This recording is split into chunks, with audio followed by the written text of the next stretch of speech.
You may have noticed that the big headline about WikiLeaks' big dump of 250,000 State Department documents, primarily cables from embassies abroad, is that it happened. But in our fourth story tonight, what these cables reveal is that much of what you think you know about America's foremost boogeymen, North Korea and Iran, is wrong.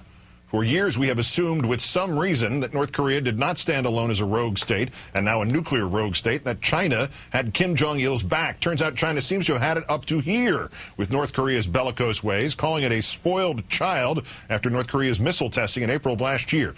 Far more stunning, word from a South Korean official of the U.S. that two Chinese officials, quote, were ready to face the new reality that North Korea now had little value to China as a buffer state, a view that had reportedly gained traction among senior Chinese officials.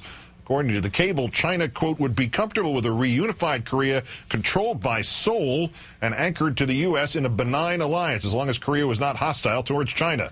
And here's the kicker. The reason a U.S. ally taking over one of its border neighbors would be okay with communist China, quote, tremendous trade and labor export opportunities for Chinese companies, the South Korean official said, would also help salve Chinese concerns about a reunified Korea. The cables also revealed the U.S. belief that South Korea supplied Iran with 19 BM-25 missiles with a range of 2,000 miles, meaning Moscow, Berlin, and much of Western Europe. But China's seeming alliance with the U.S. toward North Korea is at least rivaled by confirmation that the biggest cheerleaders for war with Iran are other Arab leaders. Hosni Mubarak of Egypt calling the Iranians, quote, big fat liars. King Abdullah of Saudi Arabia telling the U.S. to attack Iran to end its nuclear program, calling for the U.S. to, quote, cut off the head of the snake. This despite the cables lacking any evidence that Iran is using its civilian nuclear program to build military nuclear missiles. Bahrain's King Hamad telling General Petraeus last November the U.S. should terminate Iran's nuclear program by any means necessary. Israel, not surprisingly, in full agreement. Defense Minister Ehud Barak predicting last summer that the world only had 6 to 18 months, quote, in which stopping Iran from acquiring nuclear weapons might still be viable. After that, he said any military solution would result in unacceptable collateral damage. But the cables also reveal a reason, other than the obvious, for Israel's opposition to Iranian nukes.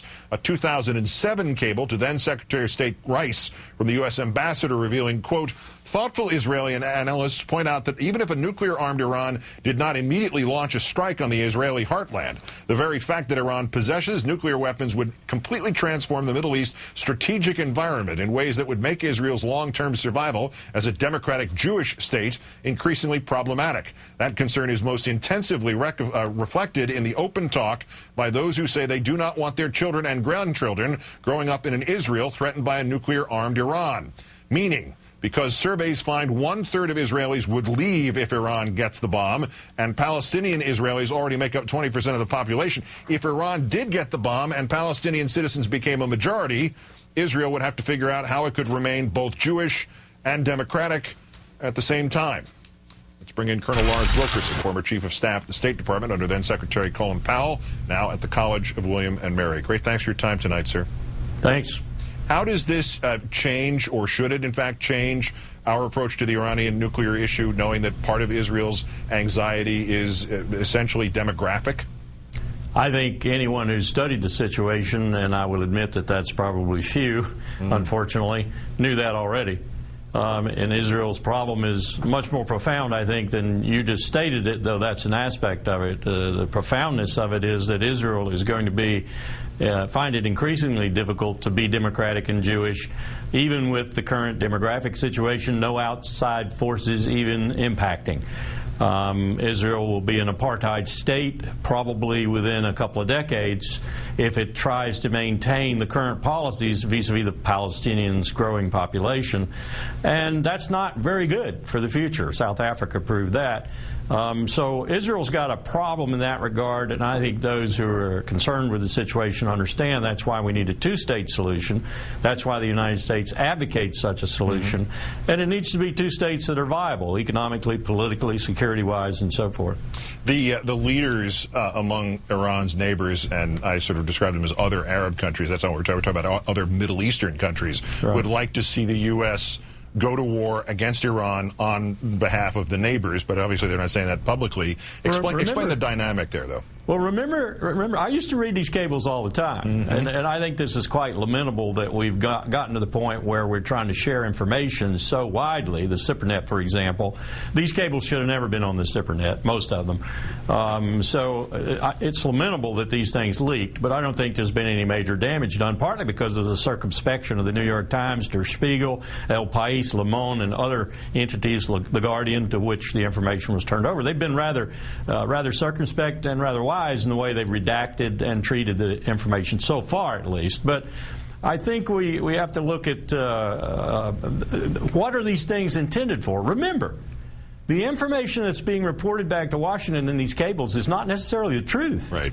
In fact, oftentimes it is designed to go through our diplomatic corps to get to Washington, if at all possible, to the highest leadership, and to obfuscate, and to lie, and to twist, and to turn, and to make people believe things that aren't necessarily the case. So when you're interpreting these cables, you have to remember that they are anything, in most cases, but the complete truth. And even if they are the truth as seen by the observer is often fooled. Well, to the point of not necessarily the truth, what about this North Korea-China disconnect? Do you believe it? I don't believe it in the way that it seems to come across, but I haven't seen all the traffic. I think there is a problem right now, and that problem is between, say, the power centers in Beijing, to include the PLA, the PLN, the military in general, the people in the Politburo, the Ministry of Foreign Affairs, and others who see North Korea as an increasing liability and don't know quite what to do about it. Because as you pointed out in your excellent commentary before we started this question and answer period, there is something to be said for 70 million Koreans unified with the capital Seoul, working right next to China and still embedded in a signatory treaty with the United States. I'd be a little uncomfortable in Beijing probably with that prospect, and business possibilities notwithstanding, I'd still be uncomfortable. So I think there's a lot of angst in Beijing, but I do think there's growing frustration with what appears to be an increasingly nuttier and nuttier leadership in Pyongyang. Is anything in there a reason to breathe more easily about North Korea, or is there a flip side to this, that if the Chinese stuff is true, now that suddenly the Chinese are saying, well, the North Koreans have no clothes either, and North Korea could get even more unreliable? You put your finger on it with the George Washington Battle Group, 160 miles off Pyongyang Island right now, the island where the casualties occurred earlier, and the proximity of forces there and the North Koreans doing things that are clearly not on the agenda and no one anticipates. This is a dangerous situation. I think we are probably as close as we were in 1994 to an outbreak of hostilities that might have some surprises for people, escalation, for example. And this is not a place to have that happen. Yeah. So I do think cooler heads need to prevail here.